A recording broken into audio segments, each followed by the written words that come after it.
వాళ్ళేదో అనుకుంటున్నారు, వీళ్ళేదో అనుకుంటున్నారు అని మనం చేసే పని మానుకున్నామనుకోండి, మనకి తినడానికి అన్నం లేని రోజు వాళ్ళేం తెచ్చిపెట్టరు కదా! అనడానికి చేసినా అంటారు, చెయ్యకపోయినా అంటారు. అలాంటప్పుడు మనం ప్రయత్నించడంలో ఏ తప్పు లేదు కదా! మనం చేసే పని నిజాయితీగా, న్యాయంగా ఉంటే ఖచ్చితంగా గెలుస్తాం. గెలిసామంటే ఒక నలుగురికి ఆదుకోవచ్చు, అన్నం పెట్టొచ్చు. అలాంటప్పుడు ప్రయత్నించడంలో ఏ తప్పు లేదు కదా! ఎవరో ఏదో అనుకుంటున్నారు అని ఆగిపోవడం కరెక్ట్ కాదు. మన ఇంట్లో వాళ్ళు మన తోడున్నంత కాలం ఎవ్వరేమనుకున్నా ఫరక్ పడదు. మనల్ని చూసి నవ్వుకునే వాళ్ళు ఉంటారు, వెక్రించే వాళ్ళు ఉంటారు. అదే విధంగా వెనకాలే సపోర్ట్ చేసే వాళ్ళు కూడా ఉంటారు. మనకి సపోర్ట్ చేసే వాళ్ళకంటే కూడా మనల్ని చూసి ఎవరైతే నవ్వుకున్నారో, మనల్ని చూసి ఎవరైతే వెక్రిస్తున్నారో వాళ్ళని ఖచ్చితంగా జీవితంలో గుర్తుపెట్టుకోవాలి.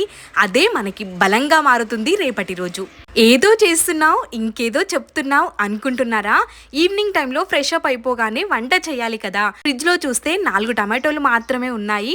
4 టమాటోలలో 4 గుడ్లు ఉడికించి వేస్తే కర్రీ అవుతుందని ఈ విధంగా కర్రీ చేశాను. వీడియో నచ్చితే ప్లీజ్ సబ్స్క్రైబ్.